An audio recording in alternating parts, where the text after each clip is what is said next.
بسم الله الرحمن الرحيم. السلام عليكم ورحمة الله وبركاته.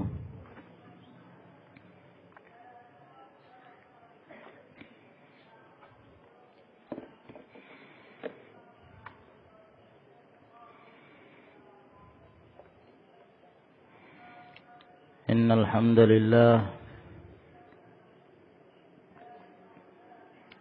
نحمده ونستعينه ونستغفره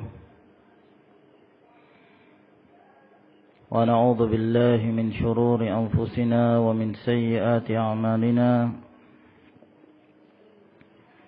من يهده الله فلا مضل له ومن يضلل فلا هادي له وأشهد أن لا إله إلا الله وحده لا شريك له وأشهد أن محمدا عبده ورسوله وصلى الله عليه وعلى آله وأصحابه وسلم تسليما كثيرا. أما بعد، معاشر المسلمين أعزنا الله وإياكم. Kita lanjutkan kembali pembacaan kita dari kitab Syarhun Nuniyah yang menjelaskan tentang Awsaful Jannah, sifat-sifat tempat yang kekal yang dipersiapkan bagi kaum yang bertakwa kepada Allah Subhanahu wa ta'ala. Pada pertemuan sebelumnya kita telah sampai kepada pembahasan kunci untuk membuka pintu surga. Bahwa di sana ada kunci yang harus dipersiapkan oleh setiap manusia apabila mereka hendak masuki surga. Masing-masing dari mereka, dan tidak boleh diwakili oleh yang lainnya. Masing-masing dari mereka harus memegang kunci tersebut. Dan kunci itu adalah La ilaha illallah. Namun tidaklah cukup hanya sekedar mengucapkan kalimat La ilaha illallah. Namun kita harus melihat tuntutan-tuntutan dari kalimat La ilaha illallah itu dengan menyempurnakan syarat-syaratnya dan melaksanakan apa yang telah menjadi tuntutannya, yaitu mengamalkan syariat-syariat yang telah diperintahkan oleh Allah Subhanahu wa ta'ala kepada kita.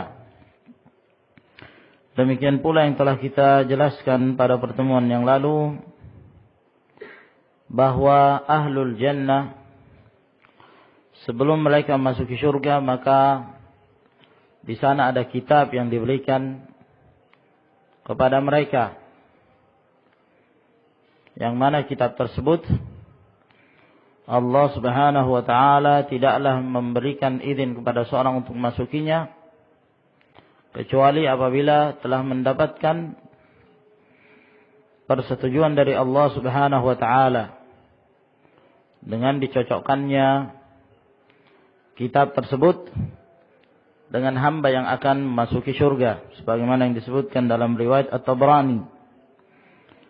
Namun kata beliau rahimahullahu ta'ala bahwa kitab itu bukanlah hanya didapatkan oleh seorang hamba tatkala dia akan masuk surga, namun sudah ada ketetapan-ketetapan sebelumnya, kitab-kitab sebelumnya, baik tatkala dia di alam barzakh, Allah Subhanahu wa ta'ala telah mencatatnya dalam illiyin kalau dia termasuk di antara orang-orang yang berbahagia, atau ke dalam sijjin apabila dia termasuk ke dalam orang-orang yang sengsara. Bahkan sebelum itu, ketika dia masih dalam keadaan janin, dalam kandungan ibunya, Allah Subhanahu wa taala pun telah memerintahkan pada malaikat untuk menulis ketetapan yang telah menjadi ketetapan Allah Subhanahu wa taala baginya. Sengsarakah dia ataukah dia termasuk di antara orang-orang yang mendapatkan kebahagiaan. Bahkan sebelum itu pula Allah Subhanahu wa taala telah menetapkan bagi mereka ada mitsaq, ada perjanjian antara mereka dengan Allah Subhanahu wa taala, di mana mereka telah mempersaksikan, alastu birabbikum, bukankah aku adalah Rabb kalian? Maka mereka pun menjawab, bala, bahwa engkau adalah Rabb kami. Dan Allah Subhanahu wa taala pun telah menetapkan bagi mereka ketika Allah mengeluarkan dari sulbi Adam, di antara mereka ada yang telah ditetapkan untuk dimasukkan ke dalam syurga, ada pula yang telah ditetapkan untuk dimasukkan ke dalam neraka. Telah kita sebutkan pula riwayat Al-Imam Ahmad bin Hanbal rahimahullahu taala, di mana Rasulullah sallallahu alaihi wasallam memberikan nasihat kepada para sahabat, di mana beliau bercerita tentang orang-orang yang setelah mereka meninggal, mereka akan mengalami satu alam yang disebut dengan alamul barzakh atau alam kubur. Bagi mereka yang mendapatkan kenikmatan, maka mereka pun mendapatkan kenikmatan kubur. Sebagaimana yang telah kita sebutkan kemarin, seorang hamba Allah Subhanahu wa taala yang jiwanya telah diwafatkan dengan diutusnya para malakul maut, malaikat yang ditugaskan untuk mencabut nyawa.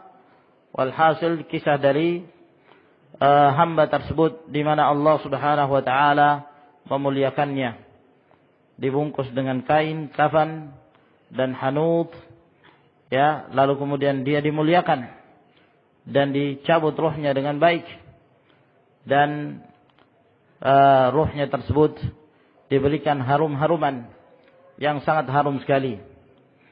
Lalu kemudian dia pun mendapatkan kenikmatan kubur, sebagaimana yang telah kita sebutkan pada pertemuan yang lalu. Dan kita lanjutkan kembali kisah yang disebutkan oleh Rasulullah sallallahu alaihi wasallam berkenaan tentang mereka yang akan mengalami alamul barzakh. Kata beliau sallallahu alaihi wasallam, wa innal abdal kafir, adapun seorang hamba yang kafir, idza kana fi inqita'in min ad-dunya wa iqbalin 'ala al-akhirah, apabila dia telah terputus dari dunia dan dia memasuki gerbang akhirah. Dia memasuki gerbang akhirah. Yang dimaksud dengan gerbang akhirat di sini adalah alam barzakh itu tadi. Alam barzakh. Karena alam ini ada 3 yang akan dilalui oleh manusia setelah mereka terlahir ke dunia ini. Di sana ada darud dunia. Di sana ada darul barzakh. Dan yang terakhir adalah darul akhirah. Di sana ada alam dunia yang sekarang ini kita mengalaminya. Ada pula alamul barzakh setelah kita meninggal. Dan yang terakhir adalah alamul akhirah. Maka alam barzakh merupakan alam yang kedudukannya sebagai pintu gerbang menuju akhirah. Maka apabila seorang menghadap ke pintu gerbang akhirat tersebut, nazala ilaihi minas sama'i malaikatun sudul wujuh. Maka hamba yang kafir ini yang akan meninggal, maka turunlah kepadanya para malaikat. Yang malaikat ini bentuknya memiliki wajah-wajah yang hitam, wajah yang menyelamkan. Sebagaimana yang telah kita sebutkan kemarin, bahwa apabila malaikat tersebut datang dalam keadaan berbentuk wajah yang sangat putih cerah, seakan-akan pada wajah mereka itu ada matahari yang bersinar, maka ini menunjukkan kebaikan bagi hamba tersebut. Dan tentunya ini termasuk alamul ghaib, yang wallahu a'lam bissawab tentang hakikat dari kejadian tersebut. Walhasil bahwa apabila yang datangi itu seorang hamba yang kafir, yang musyrik, bukan dari kalangan kaum muslimin, maka yang akan mencabut nyawa mereka adalah para malaikat yang hitam-hitam wajahnya. Ma'ahumul masuh fayajlisuna minhu maddal basar. Mereka sambil membawa al-masuh, kain yang kasar, bukan kain yang halus, kain yang kasar sekali, diberikan untuk ruh dan dipersiapkan untuk ruhnya si kafir ini tadi. Lalu mereka pun duduk darinya sejauh mata memandang. Thumma yaji'u malakul maut hatta yajlisa 'inda ra'sihi fayaqul. Lalu setelah itu datanglah malakul maut, malaikat yang akan mencabut nyawanya. Lalu dia pun duduk di sisi kepala dari si kafir itu tadi. Fayaqulu, lalu dia pun mengatakan, ayyatuhan nafsul khabithah, ukhruji ila sakhatin minallahi wa ghadab. Wahai jiwa yang jelek, wahai jiwa yang buruk, keluarlah kamu. Keluarlah kamu menuju kepada kemurkaan dari Allah subhanahu wa ta'ala dan kemarahannya. Qala fatughraqu fi jasadihi fayantazi'uha kama yuntaza'u as-saffudu minas sufil mablul. Maka setelah malakul maut ini memerintahkan kepada rohnya si kafir ini untuk keluar menuju kepada kemurkaan Allah subhanahu wa ta'ala dan kemarahannya, maka ruh ini tadi ditenggelamkan ke jasadnya. Jadi dipaksa untuk dimasukkan ke dalam jasadnya lagi. Ya, setelah ditenggelamkan sedalam-dalamnya, fayantazi'uha. Lalu kemudian ditarik oleh malakul maut ini dengan keras. Ya. Ditarik oleh malakul maut setelah dimasukkan ke dalam tubuhnya, lalu kemudian ditarik dengan keras. Kama yuntaza'u as-saffut. Ya. Seperti ditariknya as-saffut. Ya. As-saffut ini alat yang digunakan untuk menusuk daging. Nah, ya, alat yang digunakan untuk menusuk daging tersebut. Kalau orang bikin sate misalnya, itu tusukannya. Nah, maka malakul maut ini tatkala akan mencabut ruh tersebut, maka ditarik seperti itu keadaannya. Ya. Atau ibaratnya seperti tombak, ya, yang di depannya itu ada bentuknya seperti anak panah. Ketika ditarik akan mengeluarkan dan akan menghamburkan dagingnya. Waliyadzubillah. Yang di sini digambarkan oleh Rasulullah Shallallahu Alaihi Wasallam betapa sakitnya, betapa pedihnya seorang yang dibenci oleh Allah Subhanahu Wa Taala ini pada akhir hayatnya. Minas sawfil mablul, dari kulit yang dalam keadaan basah. Ya. Seakan-akan tusuk itu ditarik, ya, dari dagingnya dalam keadaan kulitnya itu masih basah. Kalau sudah dalam keadaan kering mungkin mudah untuk ditarik, tapi dalam keadaan basah, ya, anggaplah kalau seperti anak panah ditancapkan ke dalam tubuh seorang, lalu kemudian begitu ditarik akan mengeluarkan isi perutnya. Waliyadzubillah. Fayakhudhuha. Lalu malakul maut pun mengambil ruh itu. Subhanallah. Di dunia saja sudah disiksa. Allah subhanahu wa ta'ala berfirman, walahum adzabun fid dunya wala adzabul akhirati asyaq. Mereka sudah mendapatkan siksaan itu di dunia, apalagi di akhirat siksaannya lebih keras, lebih pedih, lebih menyakitkan, berlipat-lipat ganda siksaan itu yang akan mereka rasakan di neraka nantinya. Lalu kemudian diambillah roh ini oleh malakul maut. Fa idza akhadhaha lam yad'uha fi yadihi tarfata 'ain. Maka apabila telah diambil roh tersebut oleh malakul maut, maka para malaikat-malaikat yang wajahnya hitam itu tadi, mereka tidak membiarkan ruh itu untuk mereka pegang di tangannya sedikit pun, sampai mereka langsung memasukkannya ke dalam al-masuh, ke dalam kain yang kasar itu tadi, ke dalam kain yang kasar, dan sama sekali tidak ada bau yang harum sedikit pun, bahkan yang keluar adalah bau yang sangat busuk. Kata beliau, wa yakhruju minha ka'antani rihi jifatin wujidat 'alal ard, dan keluarlah dari kain itu bau yang sangat busuk sekali, ya. Lebih busuk daripada baunya bangkai yang paling busuk yang diketemukan di atas muka bumi ini. Ya, tidak punya kehormatan. Ruhnya orang kafir dihinakan oleh Allah Subhanahu wa taala. Tidak dihargai, tidak seperti ruh seorang mukmin, dihargai. Nah, dimasukkan ke dalam hanut, masukkan ke dalam al-kafan, dihormati dan diberikan wangi-wangian yang sangat harum sekali. Sehingga setiap para malaikat itu membawa dari satu langit ke langit yang berikutnya, maka mereka selalu bertanya-tanya, "Ma hadzal ruhut thayyib?" Apa ini? Ruh yang sangat harum sekali. Akan tetapi keadaan orang yang kafir waliyadzubillah, penderitaan sebelum mereka merasakan siksaan yang paling pedih ketika mereka akan dilemparkan ke dalam neraka. Fayas'aduna biha, maka para malaikat ini pun membawa roh tersebut. Fala yamurruna biha ala mala'in minal malaikah illa qalu ma hadzal ruhul khabith. Maka tidaklah mereka melewati satu kelompok dari malaikat, melainkan malaikat tersebut selalu bertanya, ada apa ini? Ruh yang sangat busuk ini. Dari mana? Ini milik siapa ini? Ruhnya siapa ini? Fayaqulun, maka mereka yang membawa ruh ini tadi, mereka pun menjawab, Fulan ibnu Fulan. Ini ruhnya si Fulan bin Fulan ini. Bi'aqbahi asma'ihi allati kana yusamma biha fid dunya. Maka mereka akan memberi nama dengan namanya yang paling buruk. Ya, yang pernah dia diberi nama ketika di dunia ini. Dengan nama yang paling buruk. Berbeda dengan rohnya seorang mukmin dengan nama yang paling baik. Oh, ini ruhnya si Fulan, Fulan bin Fulan. Nah, dengan kebaikan ruh itu, maka akan terangkat pula ruh keluarganya, ruh orang tuanya. Oh, ini Fulan bin Fulan.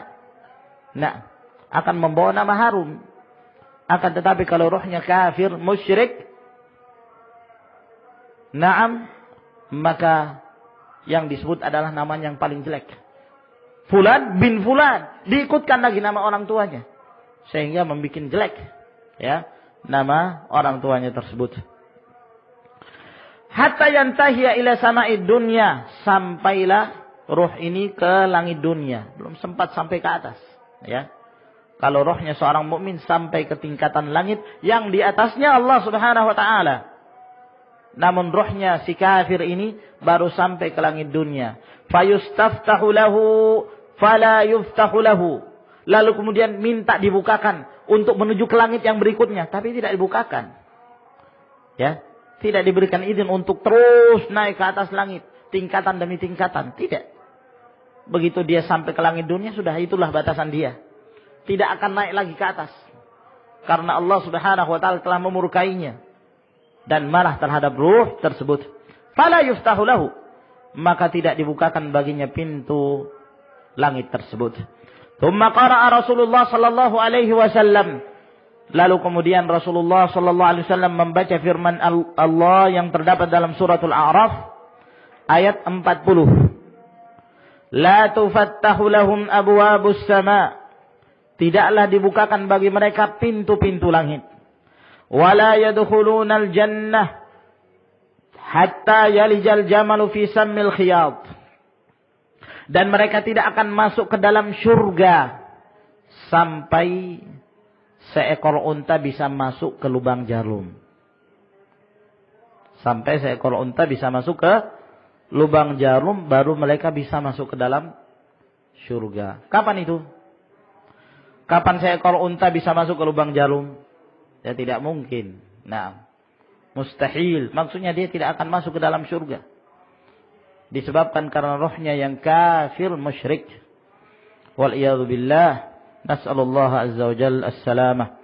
Fayaqulullahu azza wa jal, maka Allah subhanahu wa ta'ala pun berfirman, Uktubu kitabahu fi sijjin fil ardi sufla. Tulis nama dia di dalam as-sijjin. Menunjukkan kesengsaraan. Di bumi yang paling bawah. Ya. Jadi kalau rohnya orang kafir itu direndahkan serendah-rendahnya. Sebagaimana tempat nasibnya nanti di hari kiamat kelak. Ya, di bawah bumi, paling dasar. Itulah neraka.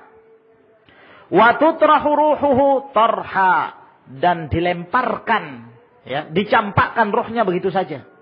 Tidak diperhatikan, tidak ada kehormatan bagi rohnya orang-orang kafir. Tsumma qara'a Rasulullah sallallahu alaihi wasallam. Kemudian setelah itu Rasulullah sallallahu alaihi wasallam membaca firman Allah dalam surah Al-Hajj ayat 31.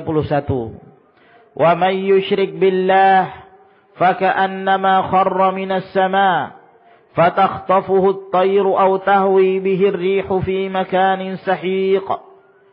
Barang siapa yang menyekutukan Allah, maka seakan-akan dia itu jatuh dari langit. Binasa. Jatuh dari langit. Nah. Ketika dia jatuh dari langit, dilemparkan begitu saja, dicampakkan rohnya, lalu disambar oleh burung. Ya. Ataukah dia akan dilemparkan oleh angin, lalu kemudian dilemparkan dan dibawa ke tempat yang sangat jauh sekali. Yakni hina. Tidak ada kehormatan. Tidak ada yang memperdulikan. Nah, kebinasaan. Itu sebelum mereka merasakan siksaan akhir, waliyadzubillah. Siksaan di dunia, siksaan di alam barzakh, siksaan demi siksaan. Setelah dia mati, penderitaan. Di atas penderitaan terus menerus demikian. Allah Subhanahu wa taala berfirman tentang Firaun dan para pengikutnya, "An-naru yu'raduna 'alaiha ghuduwan wa 'ashiyya. Wa yauma taqumu as-sa'atu adkhilu 'ala fir'auna ashaddal 'adzab." Neraka terus diperlihatkan mereka. Ya. Melihat neraka sekali saja sudah dalam keadaan ngeri sekali. Penderitaan.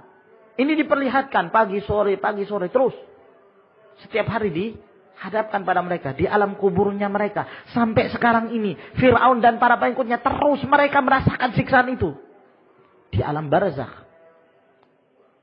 Ketika tegak hari kiamat nanti. Lebih pedih lagi siksaannya. Lemparkan mereka ke dalam neraka, waliyadzubillah. Fatu'adu ruhuhu fi jasadi. Lalu kemudian dikembalikan rohnya si kafir itu tadi ke dalam jasadnya. Wa ya'tihi malakan. Lalu kemudian dua malaikat pun mendatanginya. Fayujlisanihi fayaqulani lah. Lalu mendudukkannya dan keduanya bertanya kepada dia, "Man rabbuk?" Siapa Rabbmu? Fayaqul, maka dia menjawab, "Ha la adri." Saya tidak tahu. Ditanya, "Man rabbuk?" Saya tidak tahu. Gak bisa menjawab. Jangan terfikirkan oleh kita, ya ikhwan, bahwa gampang kalau cuma ditanya, "Man rabbuk?" Pertanyaan TK. Gampang ini jawabannya. Rabbi Allah, Nabi Muhammad, dinil Islam. Tapi permasalahannya, ya ikhwan, permasalahan amalan. Seseorang mudah dan sulitnya dia akan menjawab pertanyaan tersebut tergantung dari amalan salehnya. Dari amalan salehnya dia. Apabila dia kafir, dia tidak akan bisa menjawab. Walaupun dia menghafalnya 1000 kali. Seperti dia membaca surah Al-Fatihah misalnya. Tapi kalau dia kafir, keluar dari Islam, murtad, waliyadzubillah, maka dia tidak akan mampu. Dia akan selalu mengatakan, ha la adri. Aduh, saya tidak tahu. Saya tidak tahu. Nas'alullah salamah. Fayaqulani lahu, lalu kemudian keduanya bertanya lagi kepada dia. Ma hadzal rajulul ladzi bu'itsa fikum? Siapa laki-laki yang diutus di tengah-tengah kalian? Fayaqulu ha la adri. Dia lagi-lagi mengatakan, aduh saya tidak tahu. Fayunadi munadi minas sama', maka terdengarlah teriakan dari langit. An kadzaba abdi, menyatakan telah dusta hambaku. Fa'afrishuhu minan nar, maka bentangkan dia dari neraka.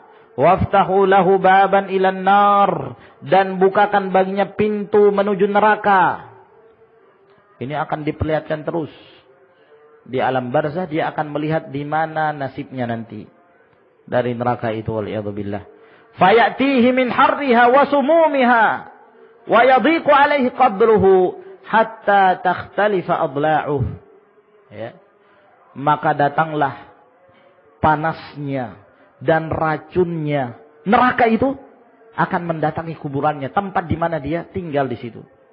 Dan akan disempitkan kuburannya sampai hancur tulang belulangnya, tulang rusuknya hancur semua. Karena dihimpit kuburan itu. Ya. Lah tapi kenapa ada kuburan orang kafir tetap saja sehat-sehat saja di laboratorium? Nah, mungkin ada yang mengatakan seperti itu. Ikhwani fiddin azakumullah, sekali lagi kita mengatakan bahwa alam barzakh itu adalah alam yang sama sekali tertutup bagi kita. Kita tidak mengetahuinya sama sekali. Itu alam gaib, alam tersendiri. Ya. Yang di luar pengetahuan kita. Kapan kita mengetahui? Setelah kita mati. Kita akan mengalami alam tersebut. Nah, seseorang tetap mendapatkan kenikmatan kubur walaupun secara zahir kita melihat dia berada di kuburannya dengan ukuran yang sesuai dengan tubuhnya. Dan seseorang akan tetap merasakan siksaan kubur, azabul qabr, walaupun dia ditempatkan di tempat yang enak, ya, yang ber-AC ataukah di laboratorium atau tempat peti jenazah. Dalam keadaan kita melihat jenazahnya biasa-biasa saja. Permasalahan-permasalahan gaib, ya, di luar dari kemampuan kita untuk mengetahuinya. Sebagai contoh saja, ya, untuk membuktikan akan kebenaran itu, dan kita sebagai seorang muslim tentunya wajib beriman pada perkara-perkara yang gaib. Namun sebagai contoh, sebagai pendekatan untuk meyakini hal tersebut, kita di dunia ini terkadang kita tidur dan bermimpi, ya kan? Coba, di antara kita ada yang bermimpi enak, ada yang bermimpi menakutkan, ya. Kadang-kadang dia bermimpi dikejar oleh makhluk yang sangat menyeramkan, hitam misalnya. Ya, dalam keadaan dia ketakutan sekali dalam mimpinya, padahal dia tetap di pembaringannya, ya kan? Dia di atas tempat tidurnya, mungkin dia tidur di ruangan yang ber-AC, Masya Allah, nikmat, dengan istrinya. Dalam keadaan dia merasakan ketakutan yang sangat, ya, didatangi oleh makhluk-makhluk yang mengerikan, kepalanya dipentungi, dalam keadaan dia merasakan kesakitan, ya kan? Padahal nggak ada yang mukul dia. Dia tetap di atas pembaringannya. Nah, tidak ada yang mukuli dia, tapi dia merasakan sakit. Dan itu kita semua merasakan itu, ya, iya kan? Demikian pula sebaliknya, seorang terkadang merasakan kenikmatan saat mimpi. Ya, di hadapannya ada, Masya Allah, makanan yang sangat lezat, makanan yang enak misalnya, buah-buahan. Kita makan, rasanya enak sekali kalau dalam mimpi itu. Nah, sampai terkadang, wallahu alam kalau yang lain, ya, terkadang, ya, kalau ana mungkin pernah merasakan bahwa dalam mimpi itu saya mengetahui bahwa saya bermimpi. Ya, saya mengetahui bahwa saya bermimpi. Mungkin sebagian ikhwan merasakan itu, iya kan? Dalam mimpi mengetahui bahwa dia dalam keadaan bermimpi. Ya, dalam keadaan dia diberikan kenikmatan. Di hadapannya berbagai macam makanan dan minuman. Dia merasakan kelezatan yang sangat sekali. Ya, sempat terfikir, wah, mudah-mudahan ini saya bisa membawanya ke alam sadar. Ya, mudah-mudahan saya bisa membawanya ke alam sadar. Dipegang semua makanan itu. Nah, ternyata setelah bangun dari tidurnya nggak ada sama sekali. Nah, ya, hampa. Walhasil ya ikhwan, bahwa ini dirasakan kenikmatan, kengerian, ketakutan, perasaan sakit, dipukul. Itu dirasakan. Dan itu alam tersendiri. Kalau ini saja kita meyakini akan adanya itu, kenapa kita tidak meyakini adanya siksaan kubur bagi orang-orang kafir dan kenikmatan kubur bagi kaum mukminin? Nah, hatta takhtalifa adla'u, sampai hancur tulang rusuknya. Wa ya'tihi rajulun qabihul wajhi, qabihul thiyabi, muntinur rih. Lalu kemudian dia pun didatangi oleh seorang laki-laki yang buruk wajahnya, buruk pakaiannya, dan sangat bau, sangat busuk yang keluar dari tubuhnya. Fayaqululah, lalu kemudian dia pun mengatakan kepada orang yang disiksa itu tadi, si kafir itu tadi, abshir billadhi yasu'uk, bergembiralah dengan sesuatu yang engkau rasakan dari kejelekan. Hadza yaumuka alladhi kunta tu'ad, inilah harimu yang kamu dahulu janjikan, kamu akan mendapatinya. Fayaqulu man anta, lalu si kafir ini bertanya, siapa kamu? Fawajhukal wajhul ladzi yaji'u bisyarr, wajah kamu wajah yang mendatangkan kejelekan. Fayaqul ana amalukal khabith. Maka berkata orang ini, saya adalah amalanmu yang buruk. Itulah temannya dia nanti di alam barzakh waliyadzubillah. Fayaqulu rabbi la tuqimis sa'ah. Maka berkata si kafir ini, ya Allah, jangan engkau tegakkan hari kiamat. Di saat itu saya sudah menderita, apalagi kalau hari kiamat. Ketakutan dia akan merasakan siksaan yang lebih pedih. Jauh lebih pedih daripada yang dia rasakan di alam barzakh tersebut. Wa rawahu Abu Dawud bitulihi binahwi, dan juga diriwayatkan oleh Abu Dawud dengan panjang lebar seperti hadis yang diriwayatkan oleh Al-Imam Ahmad ini. Fa hadha huwa at-tawqi'u wal mansyurul awwal. Maka inilah tawqi' atau ketetapan kitab yang Allah Subhanahu wa taala tetapkan bagi hambanya yang sengsara dalam sijjin, yang bahagia dalam illiyin. Wa ammal mansyurul tsani fa huwa ma dzakarna min hadits at-Tabrani. Adapun kitab yang kedua, yaitu yang telah kita sebutkan tadi dalam hadis at-Tabrani, yaitu di saat seseorang akan memasuki surga Allah Subhanahu wa taala. Faslun, pasal yang berikutnya, fi sufufi ahlil jannah. Penjelasan tentang berbarisnya penduduk surga. Berapa baris mereka? Ya, berapa shaf di mana mereka akan masuk surga. Maka di sini akan disebutkan beberapa riwayat yang datang dari Rasulullah sallallahu alaihi wasallam tentang jumlah shaf-shafnya penduduk surga. Rawal Imam Ahmad wa Tirmidzi bi isnadin sahihin an Buraidah bin al-Hasib qala Rasulullah sallallahu alaihi wasallam. Telah diriwayatkan oleh Imam Ahmad At-Tirmidzi dengan sanad yang sahih dari Buraidah bin al-Hasib. Beliau berkata, telah bersabda Rasulullah sallallahu alaihi wasallam, ahlul jannati 20 wa mi'atu saffin, bahwa penduduk surga itu saf dan barisan mereka ada 120 saf. 20 wa mi'atu saffin. Hadhil ummatu minha 80 saffan.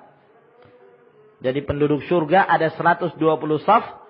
Umat ini, umatnya Rasulullah sallallahu alaihi wasallam, mereka berbaris dan mendapatkan 80 saf. Subhanallah, terbanyak. Walhamdulillah. Ya, kenikmatan bagi umatnya Rasulullah sallallahu alaihi wasallam. Umat ini 80 saf dari 120 saf. Berarti berapa kalau dibandingkan secara keseluruhan umatnya Rasulullah SAW yang masuk ke dalam surga? Berapa? Berapa persen? 2/3. Iya kan? 2/3. Nah, 80/120. Nah. Walihadzal hadits syawahid. Hadis yang pertama yang kita sebutkan tadi sahih, ya, disahihkan oleh Al-Albani rahimahullah. Dan hadis ini memiliki penguat-penguat dari jalan yang lain. Min hadis Abi Hurairah alladzi rawahu Abdullah bin Ahmad qala. Di antaranya adalah hadisnya Abu Hurairah yang diriwayatkan oleh Abdullah bin Ahmad bin Hanbal. Beliau mengatakan, lamma nazalat, ketika turun firman Allah Subhanahu wa taala, thullatun minal awwalin wa thullatun minal akhirin. Ada sekelompok yang masuk ke dalam surga dari orang-orang terdahulu dan sekelompok pula dari orang-orang belakangan. Qala Rasulullah sallallahu alaihi wasallam, maka Rasulullah sallallahu alaihi wasallam pun berkata, antum rubu'u ahlil jannah. Beliau bersabda di hadapan umatnya, kalian wahai umat Islam akan mendapatkan bahagian dari surga 1/4 dari penduduk surga. Itu perkataan beliau yang pertama. Lalu ditambah lagi oleh Allah. Maka Rasulullah merubah kembali. Antum thuluthu ahlil jannah. Kalian bahkan 1/3 penduduk surga. 1/3 penduduk surga. Kemudian ditambah lagi oleh Allah. Antum nisfu ahlil jannah. Kalian menjadi setengah penduduk surga. Ya, setengahnya berarti 50%. Ditambah lagi oleh Allah Subhanahu wa taala, antum thulutsa ahlil jannah. kalian itu 2/3 penduduk surga dibandingkan dengan umat-umat yang lainnya.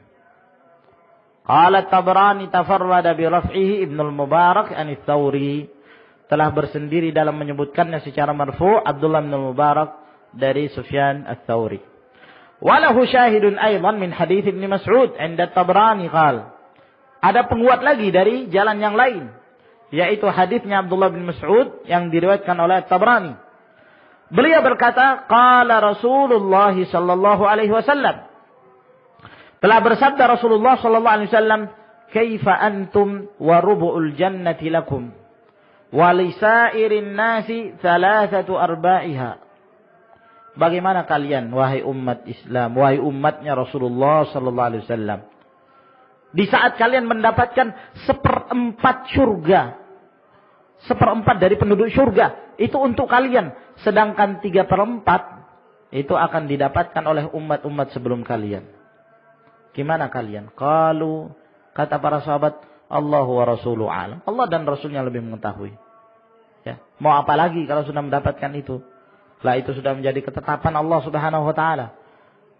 Lalu kemudian Rasulullah bertanya lagi, kaifa antum wa thuluthuha?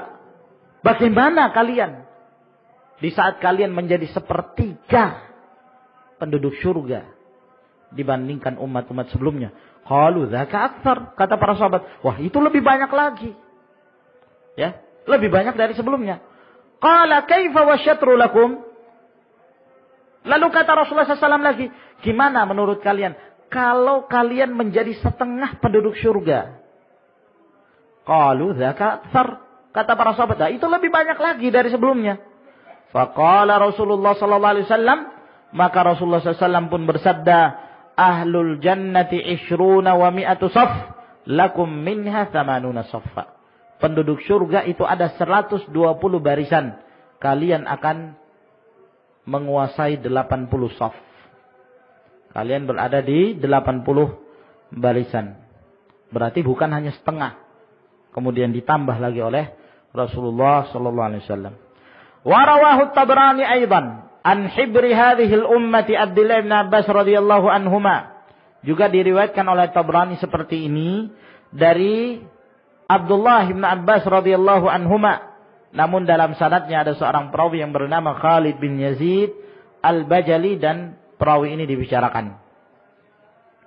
Wa warada fi sahihaini min hadits Abdullah bin Mas'ud qala Rasulullah sallallahu alaihi wasallam, dan disebutkan pula dalam riwayat Bukhari dan Muslim dari hadis Abdullah bin Mas'ud, beliau berkata, telah bersabda Rasulullah sallallahu alaihi wasallam, amatarlauna an takunu rubu'a ahlil jannah? Apakah kalian ridha di saat kalian menjadi 1/4 penduduk surga? Fakabbarna, kami pun bertakbir mendengarkan itu. 1/4, alhamdulillah. Ya. Tsumma qala, lalu kata Rasulullah SAW lagi, amatarlauna an takunu thulutsa ahlil jannah? Apakah kalian tidak ridha untuk kalian menjadi 1/3 dari penduduk surga? Fakabbarna, kami bertakbir lagi, ya, menunjukkan rasa bangga dan syukur kepada Allah Subhanahu wa taala. Tsumma qala, kemudian Rasulullah SAW mengatakan, inni la arju an takunu syatra ahlil jannah. Sesungguhnya aku mengharapkan kalian menjadi setengahnya penduduk surga. Ini harapan Rasulullah SAW. Namun ternyata yang menjadi kenyataan adalah umat ini lebih dari setengah. Mereka 2/3 dibanding umat sebelumnya. Wa sa'ukhbirukum an dzalik. Dan saya kabarkan kepada kalian tentang hal itu.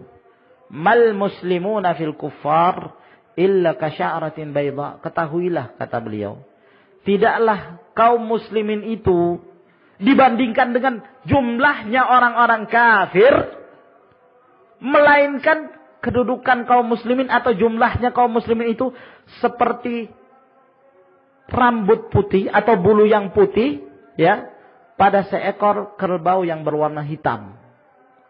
Ini satu bulu yang putih sendirian, ya, yang terasingkan dari kerbau atau sapi yang berwarna hitam. Ini cuma satu bulu saja. Ya, ini sungguh sangat sedikit kaum muslimin, ya, dan sungguh sangat banyak sekali orang-orang kafir. Nah, menunjukkan kafiran sebelum diutusnya Rasulullah SAW masih lebih banyak lagi.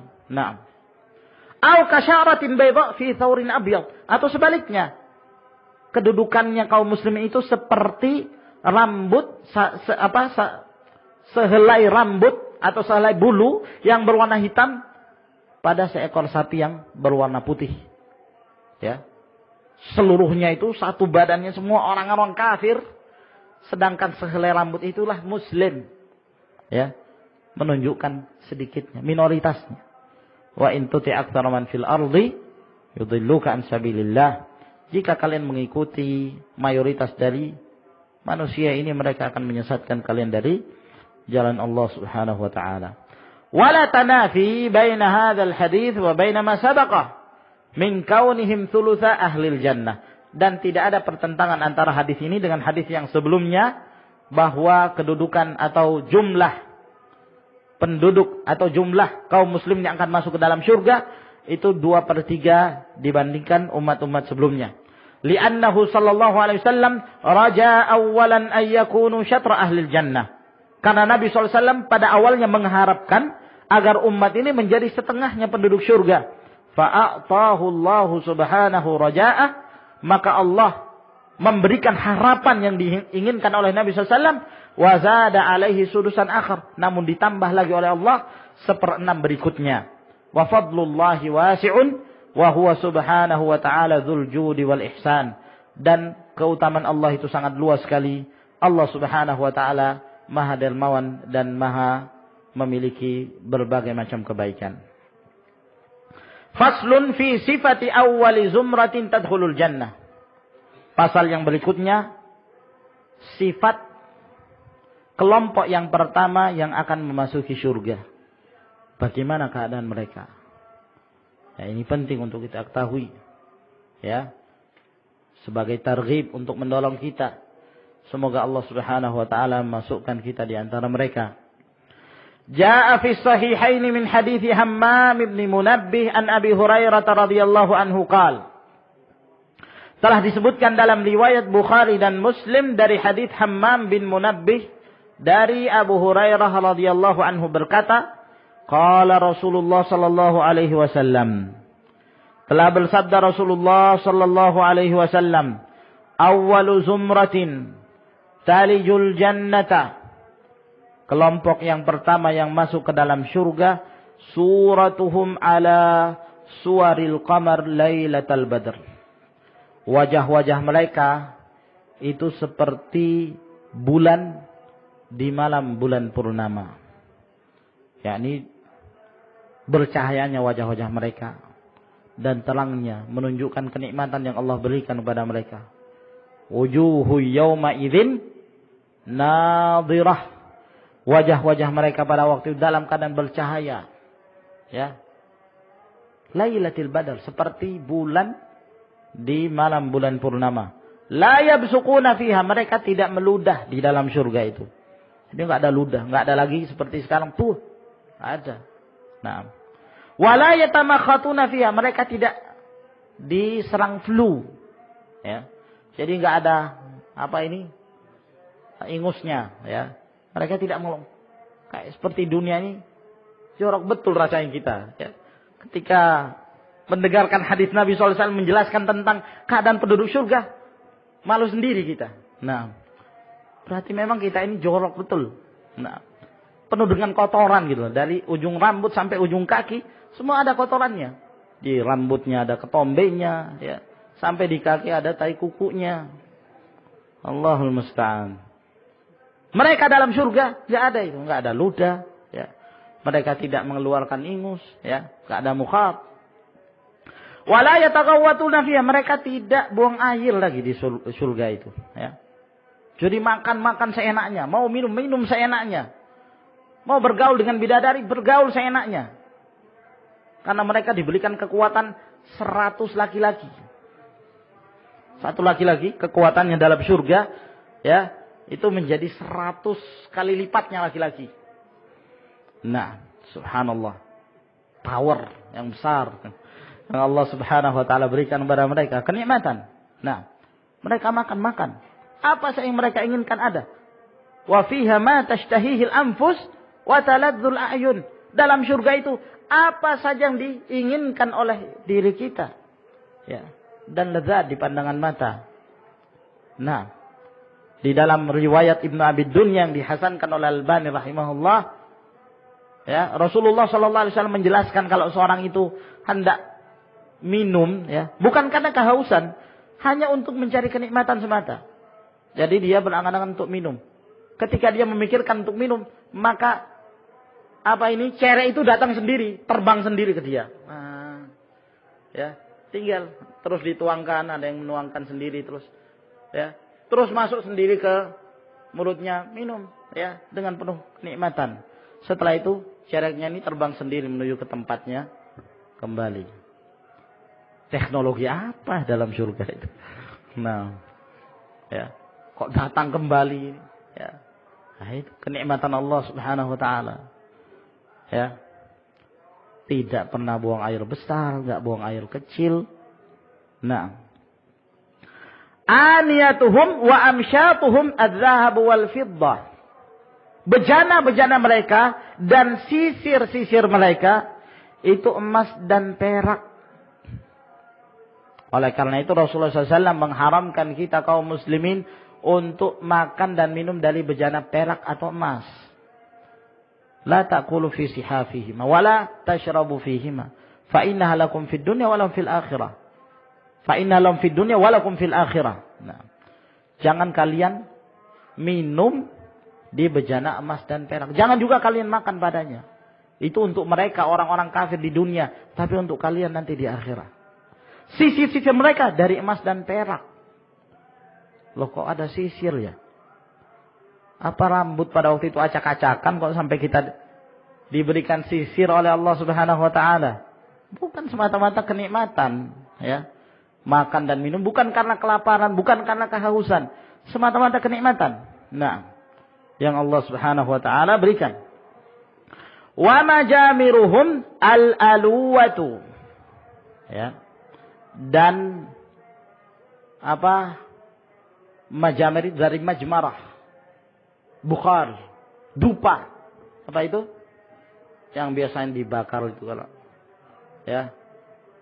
Kalau dibilang kemenyan kok kayak dukun gitu. Nah, ya. Bukhar. Nah, itu namanya mabkhar. Nah, sesuatu yang digunakan untuk mengharumkan ruangan, ya, dan yang semisalnya. Nah, itu dari al-aluwah. Al-aluwah itu sejenis kayu yang digunakan untuk mengharumkan. Nah, kalau seperti di Indonesia namanya apa, ikhwan? Kayu apa itu? Gaharu, ya. Wallahu a'lam apakah itu yang dimaksud. Nah, yang jelas apa-apa yang kita sebutkan di sini, ikhwan, makan, minum, meja dan seterusnya, tidak tergambarkan oleh kita hakikatnya yang terjadi di dalam surga. Hanya saja Allah Subhanahu wa taala, ya, memberikan kepada kita apa-apa yang dalam surga seperti apa-apa yang ada di dunia dalam hal nama. Namanya sama, tapi hakikatnya berbeda. Dalam surga ada buah-buahan. Apa sih yang kita inginkan? Ya, dalam surga ada susu, dalam surga ada khamr, dalam surga ada air, tapi berbeda. Apa yang kita akan dapatin dalam surga dengan sesuatu yang kita dapatkan di dunia. Wa rashhuhum al-misk. Keringat mereka itu baunya bau misik. Parfum yang sangat harum sekali. Ya, minyak kasturi kata orang. Nah, sangat harum sekali. Nah, itulah hasil dari yang mereka makan. Jadi kalau mereka makan, mereka enggak buang air. Tidak ada buang hajat di sana. Yang enggak ada WC dalam surga itu. Ya. Lah terus kemana itu? Makanan kemana? Berubah menjadi keringat dan keringat itu menjadi harum sekali. Jadi misik. Nah. Walikulli wahidin minhum zaujatan. Dan masing-masing dari setiap mereka masing-masing poligami. Minimal istrinya 2. Ya.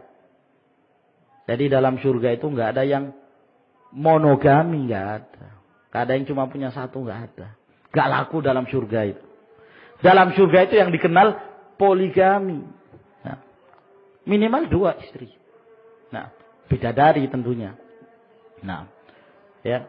Sebagian mereka diberikan kelebihan-kelebihan yang lain. Orang yang mati syahid misalnya. Mati syahid ditambah lagi oleh Allah Subhanahu wa taala 72 bidadari. Nah, 72 bidadari. Satu aja sudah subhanallah. Mabuk kepayang kita. Apalagi kalau 72. Yang satu mijitin kaki, yang satu mijitin tangan. Nah, sampai puas antum. Nah, subhanallah ya. Mudah-mudahan kita termasuk di antara ahlu syurga. Nah, ya. Kalau istri kita soleh, akan menjadi teman kita, akan menjadi bidadari pula. Bidadari yang lebih cantik. Ya. Jadi kalau bidadari itu berasal dari kampung dunia, menuju ke akhirat, itu lebih cantik daripada bidadari lokalan. Yang memang sudah aslinya dalam syurga. Beda. Ya. Kalau di dunia lebih cantik mereka kalau dimasukkan ke dalam surga. Kenapa? Karena ketika mereka di dunia ada taklif, ada beban. Dengan itu dia taat, menjadi seorang wanita muslimah yang taat. Taat kepada Allah, taat kepada suaminya. Menjalankan perintah Allah Subhanahu wa ta'ala. Sehingga Allah cintai dia. Dan Allah meridhai dia. Dan Allah masukkan dia ke dalam surga. Dia menjadi bidadari yang jauh lebih cantik daripada bidadari lokal. Nah. Ya, mereka ini datang dari jauh, dari kampung dunia.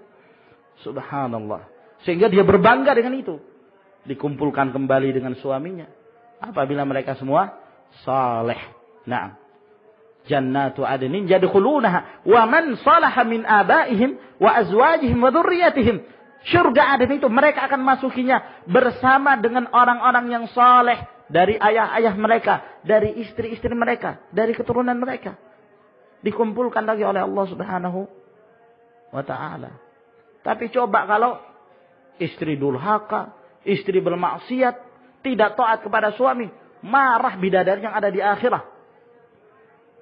Dalam hadis yang diriwayatkan oleh Tirmidzi, hadis Mu'adz bin Jabal, kata Rasulullah sallallahu alaihi wasallam, ya, la tu'dhi imra'atun zawjaha.